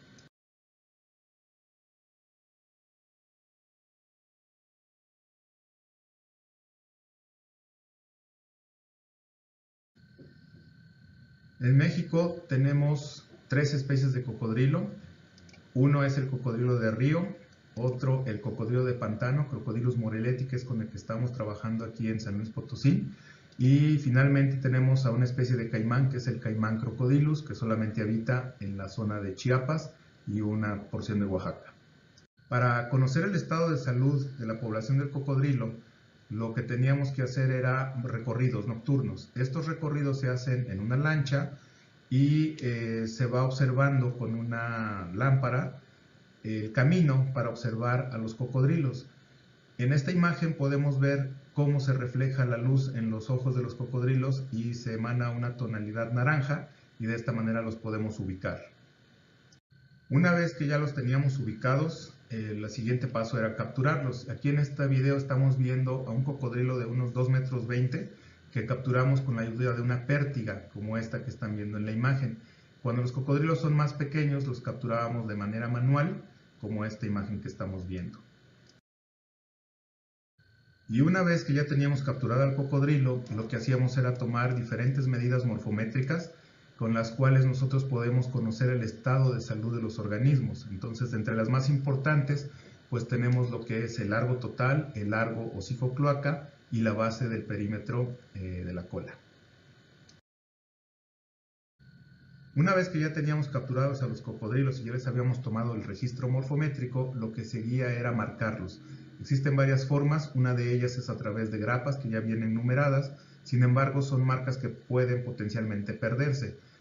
Nosotros optamos por hacer un corte de quillas, que es una marca permanente, y esto nos permite marcar una gran cantidad de individuos durante un programa de monitoreo.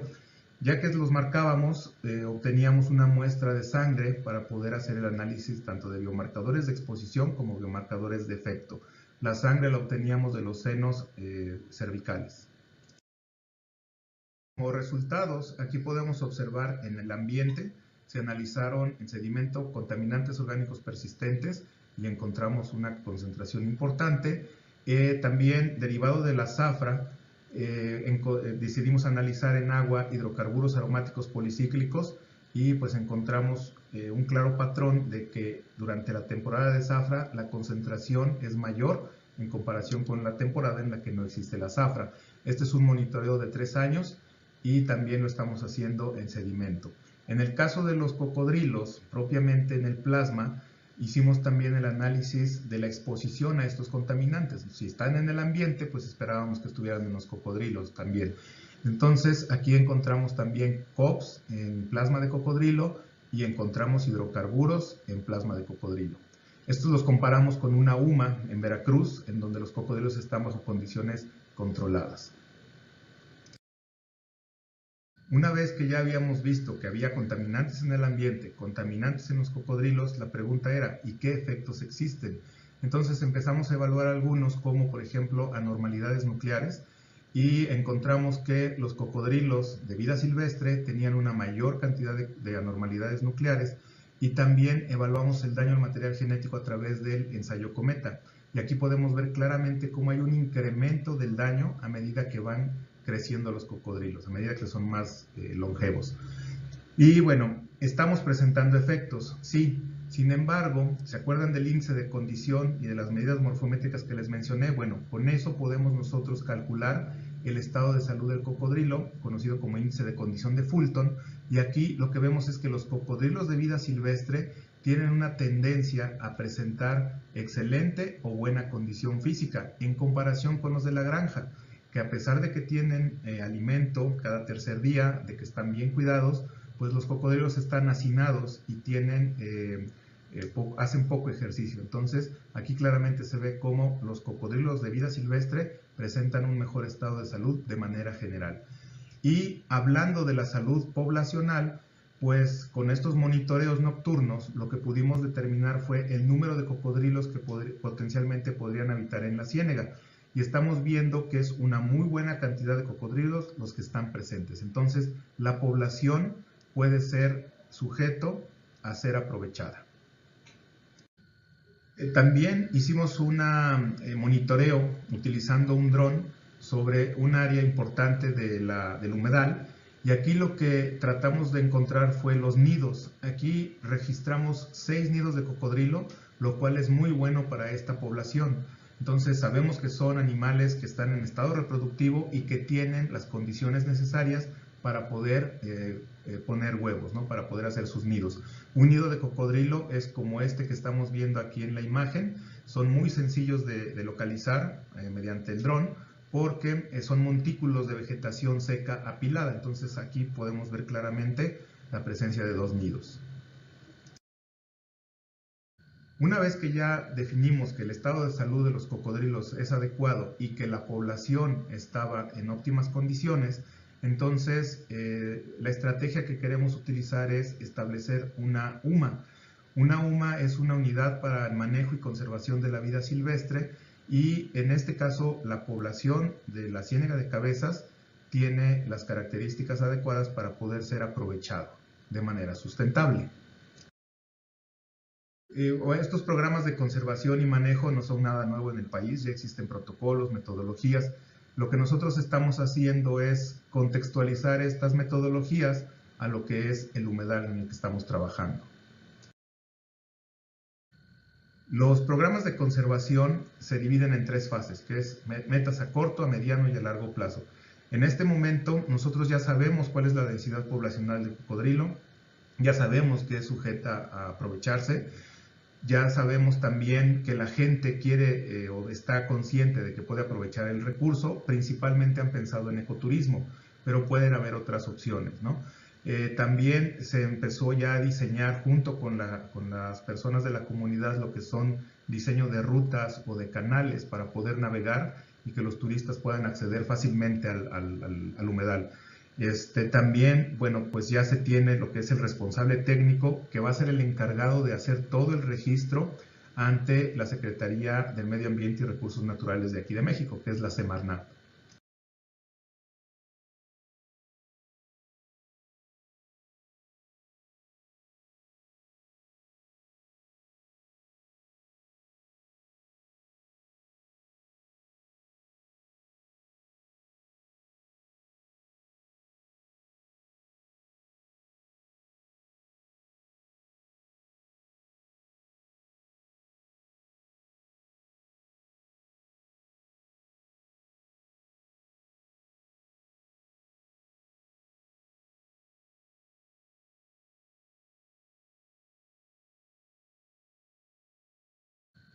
Como metas a mediano plazo, lo que queremos hacer pues es ya dejar bien definidas las rutas turísticas, poder hacer generación de infraestructura, por ejemplo cabañas, zonas para acampar, etcétera, y empezar a aprovechar el recurso, en este caso el cocodrilo, a través de lo que serían incubación artificial de los huevos, ¿no? Una vez que los cuidemos durante el periodo de incubación, que eclosionen los cocodrilos, los llevamos a piletas como esta que están observando aquí, y lo que hacemos es cuidarlos durante 1 año o año y medio para que posteriormente los podamos liberar a lo que sería el ecosistema natural, y una parte la podríamos nosotros aprovechar para las actividades de la UMA. Y finalmente, lo que nos gustaría en un futuro, 10, 15 años, sería empezar a aprovechar el recurso de manera extractiva, es decir, tener una granja de cocodrilo. ¿Por qué? Porque en el mercado estas pieles y esta carne es muy bien pagada, y entonces sería un aporte económico importante para las comunidades. ¿Y por qué buscamos esto? Porque ahorita viven totalmente de la caña. Entonces, ¿qué esperaríamos? Que con estas actividades turísticas, con estas actividades de granja, las personas van a obtener recursos por estar conservando, en este caso al cocodrilo, y por lógica a todo el ecosistema. Y entonces ahí esperaríamos que se dedicaran más a las cuestiones de conservación y dejaran un poco de lado todo lo que es el cultivo de caña, ¿no? De esa manera estaríamos disminuyendo la presión de todas estas actividades humanas, como la ganadería, la agricultura, etcétera. En este año se logró obtener un recurso por parte de la Comisión para la Cooperación de América del Norte, en donde el objetivo del trabajo es una estrategia para la restauración y la conservación de este humedal. Entonces, en septiembre de este año, lo que hicimos fue acudir a la comunidad para poderles presentar el nuevo proyecto, y pues que ellos estuvieran de acuerdo en participar. También aprovechamos para hacer recorridos con el dron, nuevamente en la búsqueda de los nidos. ¿Por qué? Porque derivado de la sequía y derivado del incendio, pues existía la posibilidad de que no hubieran puesto sus huevos en esta temporada, y pues era importante dar seguimiento a este monitoreo, ¿no? Además, como parte del programa de restauración, se tiene ya platicado con un programa aquí a nivel nacional que se llama Sembrando Vida. Entonces, se haría sinergia con este programa que ya tiene 2 años ahí en la comunidad para poder reforestar el humedal. Y finalmente, pues se van a dar cursos, talleres, pláticas en donde la educación ambiental va a ser prioritaria, sobre todo para la población infantil. Y bueno, aquí estamos viendo una imagen del humedal en septiembre del 2024. Este es un excelente ejemplo de resiliencia ecológica, porque si se acuerdan las fotos que les presenté al principio, que eran de marzo y de mayo, donde ya se había secado el humedal, donde había existido un incendio muy severo, pues aquí estamos viendo que parece que no pasó absolutamente nada, y son fotografías del mismo año. Entonces son ecosistemas sí muy vulnerables, pero también con una gran resiliencia. Y finalmente, se pueden estar preguntando ahorita, ¿y dónde está la salud humana? Bueno, si nos regresamos a los conceptos que vimos al principio, pues estamos viendo que a través de la conservación de una especie, en este caso el cocodrilo, eso implica forzosamente proteger al ecosistema donde éste habita.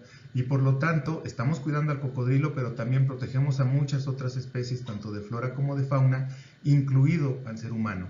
¿Por qué? Porque estamos coexistiendo en el mismo ecosistema y usamos los mismos recursos.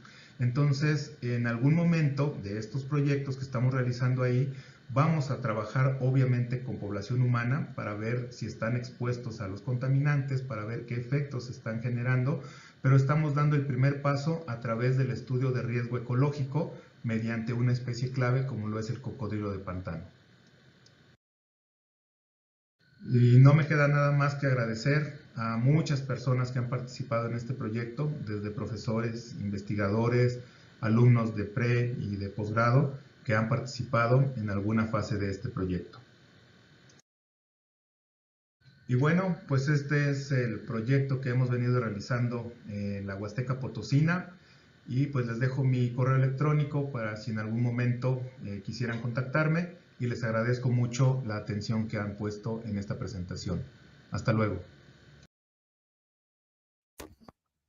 Bueno, espero que les hayan gustado las 4 ponencias. Ya está con nosotros el doctor Guillermo Espinosa. Tenemos una pregunta en el chat dirigida al doctor Horacio Riojas sobre si puede comentar qué países han firmado los acuerdos que él mencionó en su video. Bueno, lo que pasa es que son varios los acuerdos. Básicamente lo que ocurre es que todos los países firman los acuerdos, pero justamente lo difícil es llevarlo a la práctica. Los acuerdos como el Acuerdo de París está firmado por todo el mundo, que es uno de las iniciativas más importantes en términos de cambio climático. El protocolo de Montreal también está firmado por todos los países latinoamericanos. Entonces, yo creo que el problema no es tanto firmarlo, sino forzar a que los países tomen medidas con respecto a estos acuerdos y se establezcan metas de avance. Nosotros ahora estamos tratando de impulsar en México, y también sé que se está haciendo en otros países como Argentina y Brasil, el tema de que se pongan metas de salud en términos de los acuerdos de cambio climático, o sea, que se sigan las políticas de cambio climático y salud que están, digamos, acordadas en las reuniones de las partes, y que se pongan metas de avance, y también sistemas de vigilancia, que es en realidad lo que no existe. Entonces, básicamente esos acuerdos internacionales están firmados por la mayoría de los países latinoamericanos, pero lo difícil es tener políticas y financiamientos para aplicarlos a nivel local. Muchas gracias. Bueno, voy a rápidamente hacerle una serie de preguntas a los ponentes para aprovechar que tenemos unos 15 minutos. Al doctor Francisco Marmolejo, ustedes han tenido una experiencia increíble, maravillosa, llevar mujeres indígenas a Harvard. Eso se dice fácil, pero lo que eso implica en experiencia a las chicas. Por un lado, son pueblos originarios que ya de por sí están marginados, y luego mujeres que dentro del sector pues hay una inequidad de género brutal, ¿no? Y lo enfrentan a personas que están en la computadora, que es inteligencia artificial, que es modelos matemáticos. ¿Cómo ha cambiado la vida de los investigadores el conocer la realidad de las mujeres indígenas? Y después de haber escuchado estos proyectos, ¿qué propones? Es una muy buena pregunta y nos ha cambiado mucho nuestra perspectiva. Ha sido de nuestros programas más exitosos. Lo que siempre hemos querido destacar es que las estudiantes lleguen con un proyecto y que sea una colaboración. Y muchas veces lo que yo siento que jóvenes investigadores en computación, lo veo aquí en la Universidad de Harvard, con los mismos estudiantes, están estudiando computación porque es la herramienta que más se ve al diario vivir, pero buscando estudiar computación con ver cuál impacto social puede tener uno. Entonces, a veces falta la conexión de entender las realidades que están ocurriendo para crear herramientas que sean útiles y que sean seguras también. Una de las cosas que hemos visto es que a veces las herramientas computacionales se hacen por poderse hacer, sin pensar bien en los posibles efectos adversos que puede haber en un futuro. Entonces, para nosotros nos ha realmente abierto los ojos a colaboraciones extremadamente interesantes, aplicaciones que no teníamos previstas antes. Por ejemplo, de los temas de investigación que tenemos con las estudiantes, han presentado trabajar la preservación de cultura, la preservación medioambiental, como ahorita vimos también proyectos sumamente interesantes del doctor Espinosa. Ellas están muy preocupadas con el medio ambiente de sus comunidades y nosotros tenemos investigadores que trabajan con inteligencia artificial y la conservación, utilizar imágenes satelitales, tratar de ver optimización de, por ejemplo, protección de, en donde se manejan los recursos para proteger el medio ambiente. Y nuestras estudiantes también, entre ellas, han encontrado un grupo donde se pueden apoyar. Y eso también ha sido para nosotros ver cómo también podemos hacer este metaanálisis también de qué hacemos como investigadores en estos espacios de investigación para tener este efecto exponencial, en donde nuestros estudiantes puedan volver a sus comunidades, hablar de estas posibilidades de colaboración interdisciplinaria con computólogos. Es algo que esperamos que en el futuro pueda tener este impacto más a largo plazo y que se pueda seguir teniendo este lazo de comunicación con nuestros investigadores internacionales en el área de computación. Pero hemos aprendido muchísimo y los proyectos que son semillitas de proyectos que yo veo que se van que en el futuro van a ser la vanguardia en computación. Por ejemplo, para lenguas indígenas, vemos el problema para lenguas de pueblos originarios que hay pocos datos para crear estos modelos de cómputo como ChatGPT, como traducción. Y entonces este es un problema computacional extremadamente interesante. ¿Cómo entrena uno a un modelo cuando realmente existen pocos datos digitalizados? ¿Cómo uno los puede obtener? ¿Cómo se obtienen de manera ética? ¿Cómo uno platica con los pueblos originarios para saber qué es lo que ellos desean también? Porque se debe respetar lo que ellos quieren compartir para los modelos, cómo se, por ejemplo, inmortaliza de cierta manera el lenguaje que comparten. O, por ejemplo, la toma de decisiones a nivel regional. Yo estuve trabajando con un estudiante purépecha el año pasado en cómo se toman las decisiones en su pueblo. Y es, por ejemplo, nosotros en computación trabajamos mucho también el tema de social choice, de la computación y la democracia. Cómo hacemos digamos, tomamos las preferencias de individuos y lo agrupamos a una decisión colectiva. Y nosotros ahí aprendimos muchísimo de lo que ellos están buscando en el proceso de deliberación que estamos queriendo aprender nosotros con sistemas digitales. Y así como estos hay muchísimos más, en donde yo veo que nosotros nos podemos nutrir de lo que ocurre en el pueblo para estas herramientas que luego esperamos crear para otros casos a nivel internacional. Son, de hecho, en varios otros países, en varias otras comunidades marginales también existen problemas similares y es una conversación que aprendemos todos de esto. Ha sido una experiencia increíble. A mí me ha cambiado completamente el enfoque de investigación para los próximos años. Muchas gracias. Bueno, a continuación yo quiero presentarles a Guillermo Espinosa. Él les habló de cocodrilos el día de hoy, pero el señor trabaja murciélagos y virus, trabaja roedores y virus, y ha trabajado una enorme cantidad de fauna y de flora en ecosistemas impactados, por ejemplo, por petroquímicas, por zonas industriales o por regiones mineras. Bueno, es un biólogo hecho y derecho, trabajando riesgo ecológico.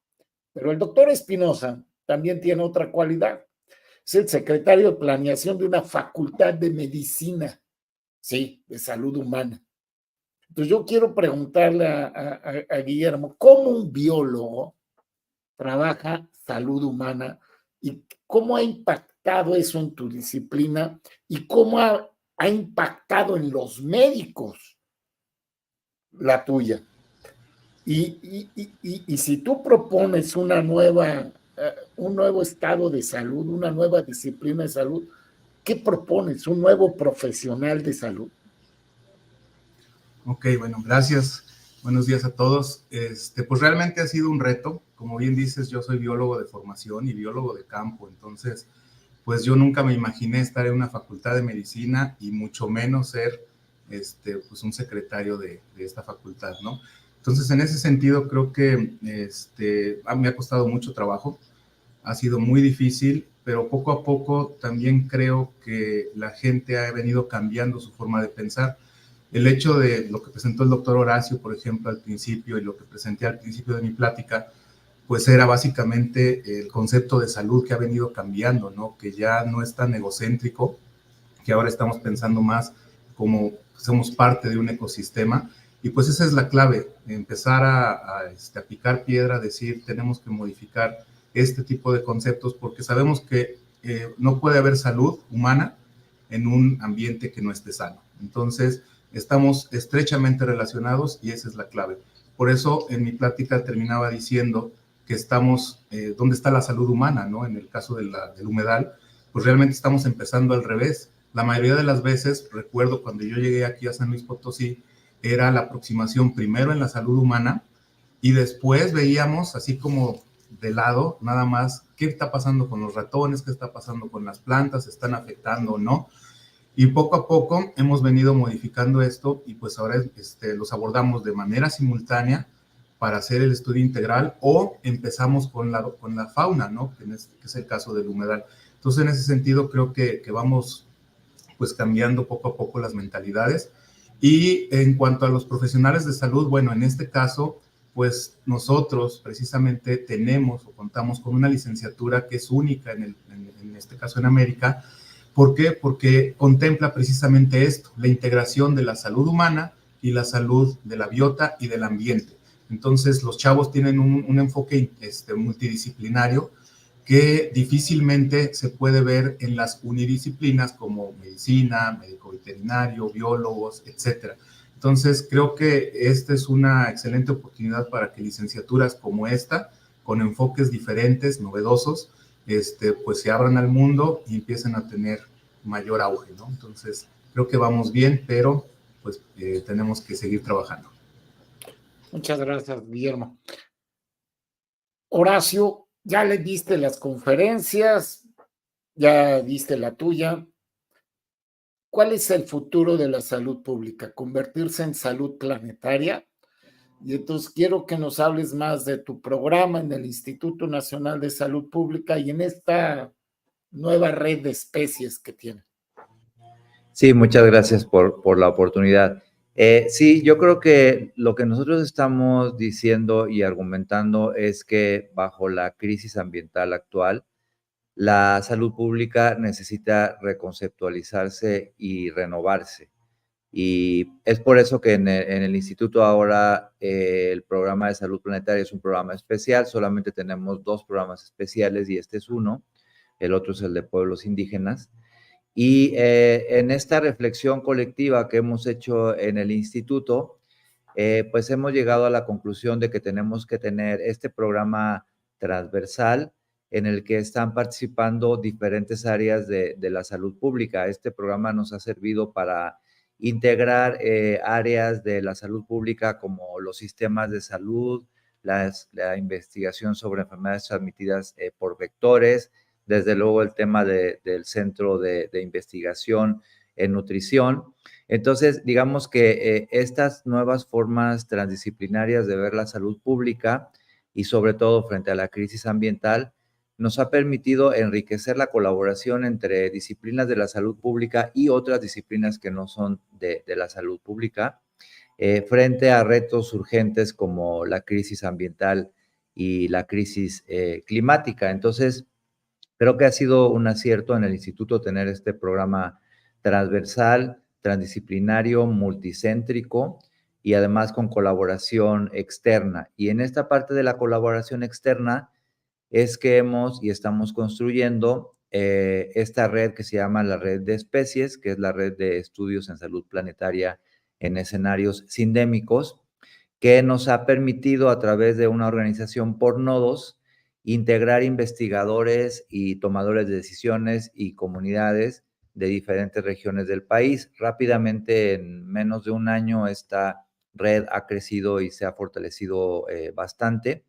Y lo que queremos, justo como lo menciona Guillermo, es avanzar en la construcción de estas visiones transdisciplinarias de la salud pública, tener nuevas visiones, nuevos conceptos, pero también nuevas experiencias en escenarios locales. Entonces, estamos avanzando a través de experiencias locales y también con propuestas a nivel nacional para modificar la visión que tenemos actualmente de salud ambiental y en general de salud pública. Entonces, creo que son aportes muy importantes que requieren de la colaboración de disciplinas médicas, sociales y ambientales.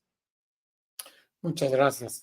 Es una pena que tenga que cortar tan interesantes opiniones, pero tenemos que dejar libre el canal al Congreso. Mi agradecimiento a los 3 ponentes, mi agradecimiento desde aquí a Julia, que está en Ginebra, pero les dejo con una noticia. En el número de diciembre de la revista de salud ambiental, nuestra revista de la sociedad, van a aparecer varios artículos con estos temas. Entonces, quédense con las ganas y adquieran la revista en diciembre. Un placer, mi agradecimiento y mi nueva felicitación a la Sociedad Iberoamericana de Salud Ambiental por estos 7 años de esfuerzos profundos.